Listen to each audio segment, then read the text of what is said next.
Hi అండి. నమస్తే. Welcome back to Shannu's kitchen. Shannu's కిచెన్‌లో ఇవాల్టి రెసిపీ వచ్చేసి మటన్ హలీం.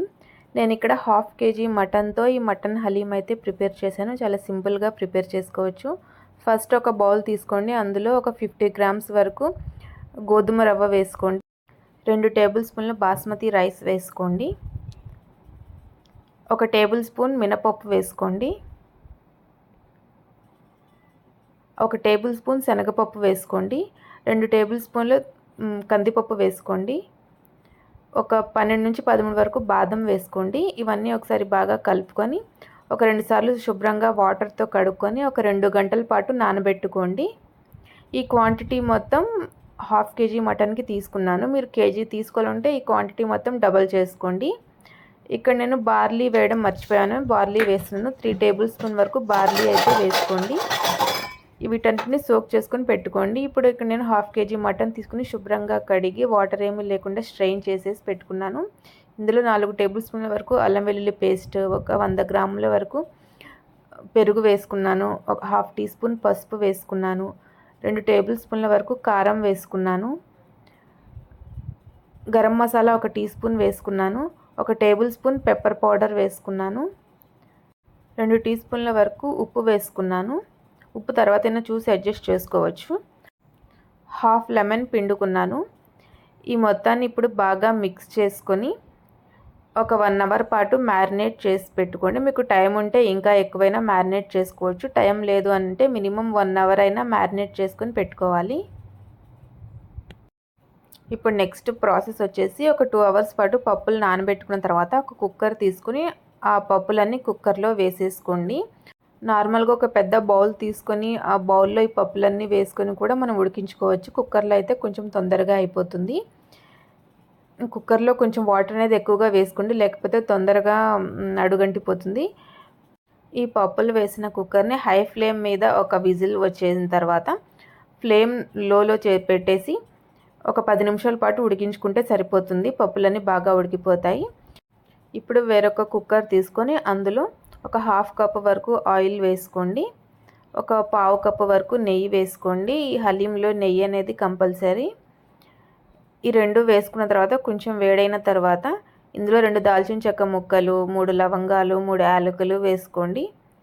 1 టీ స్పూన్ షాజీరా వేసుకోండి. 1 టీ స్పూన్ పెప్పర్ వేసుకోండి. 1 టీ స్పూన్ కబాబ్ చీనీ వేసుకోండి. ఇది వచ్చేసి హలీంలో కంపల్సరీ. ఇది మాత్రం అస్సలు స్కిప్ చేయొద్దు. ఏ సూపర్ మార్కెట్లో అయినా దొరుకుతుంది. ఇవన్నీ వేసుకున్న తర్వాత 1 నిమిషం పాటు బాగా కుక్ చేసుకోండి. ఈ విధంగా కుక్ చేసుకున్న తర్వాత ఒక 2 మీడియం సైజ్ ఆనియన్స్ని ఈ విధంగా పొడవుగా స్లైసెస్గా కట్ చేసుకొని వేసుకోవాలి. ఈ ఆనియన్స్ అనేది ఎక్కువగా ఉడకనవసరం లేదు. జస్ట్ కొంచెం పింక్ కలర్లో వస్తే సరిపోతుంది. ఇప్పుడు ఈ పాయింట్లో మనం ఆల్రెడీ మ్యారినేట్ చేసి పెట్టుకున్న మటన్ని వేసేసుకోవాలి. ఈ మటన్ని మ్యారినేట్ చేసిన తర్వాత ఫ్రిడ్జ్లో పెట్టుకోవాలి. ఈ మటన్ వేసాక ఒక 10 నిమిషాల పాటు హై ఫ్లేమ్ మీద కుక్ చేసుకోండి. ఈ విధంగా కలుపుతూ కుక్ చేసుకోండి. ఒక 10 నిమిషాల పాటు హై ఫ్లేమ్ మీద కుక్ చేసుకున్న తర్వాత ఇప్పుడు ఇందులో ఒక గుప్పెడు పుదీనా ఆకులు, ఒక గుప్పెడు కొత్తిమీర ఆకులు వేసుకోండి. 4 పచ్చిమిర్చి కూడా వేసుకోండి. ఇవన్నీ వేసుకున్నాక హై ఫ్లేమ్ మీద మరో 5 నిమిషాల పాటు బాగా కలుపుతూ ఉడికించుకోండి. ఇప్పుడు ఇందులో వాటర్ యాడ్ చేసుకోండి. ఇప్పుడు వాటర్ ఎక్కువే పడుతుంది. నేను 1.5 గ్లాస్ వరకు వాటర్ అయితే యాడ్ చేశాను. మటన్ అనేది బోన్ నుంచి విడిపోయేంత వరకు మనం ఉడికించుకోవాలి. హై ఫ్లేమ్ మీద ఒక 2 విజిల్స్ వచ్చాక లో ఫ్లేమ్ మీద ఒక 15-20 మినిట్స్ పాటు ఉడికించుకుంటే కనుక మనకి మటన్ అనేది మంచిగా ఉడికిపోతుంది. పప్పులన్నీ కూడా ఈ విధంగా బాగా ఉడికాయి. ఎక్కడ అడుగంటకుండా అయితే ఉడికించుకోవాలి. అడుగంటుకుంటే మళ్ళీ మనకి టేస్ట్ అనేది తేడా వస్తుంది. ఈ విధంగా మాడకుండా బాగా చక్కగా ఉడికించుకోవాలి. ఇప్పుడు ఇది చల్లారాక ఈ విధంగా మిక్సీ పట్టి ఉంచుకోవాలి. ఇప్పుడు మనకి మటన్ కూడా మంచిగా కుక్ అయిపోయింది. ఈ విధంగా చేత్తో పట్టుకుంటేనే ఈ ముక్క అనేది అలా వచ్చేసేయాలి, మెత్తగా అయిపోవాలి.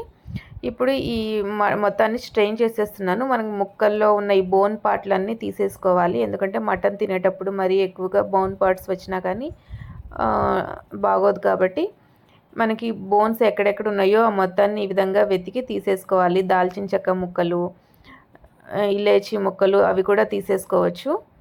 ఈ విధంగా నేను ఇక్కడ ఈ బోన్స్ మొత్తాన్ని తీసేస్తున్నాను. బోన్స్ మొత్తం తీసిన తర్వాత ఈ మటన్ని మంచిగా షెడ్ చేసుకోవాలి. పప్పు గుత్తితో షెడ్ చేసుకొని వేసుకోవాలి. అప్పుడే మనకి హలీం టేస్ట్ అనేది చాలా బాగుంటుంది. ఈ బోన్స్ మొత్తం తీసుకున్న తర్వాత ఈ గ్రేవీలోని కొంచెము ఈ ఆయిల్ కనిపిస్తున్న ఈ పార్ట్ మొత్తాన్ని ఒక 2 నుంచి 4 టేబుల్ స్పూన్ల వరకు వేరొక చిన్న బౌల్లో తీసి పక్కన పెట్టేసుకోండి. హలీం సర్వ్ చేసేటప్పుడు పైన ఈ గ్రేవీ వేస్తే టేస్ట్ అయితే బాగుంటుంది.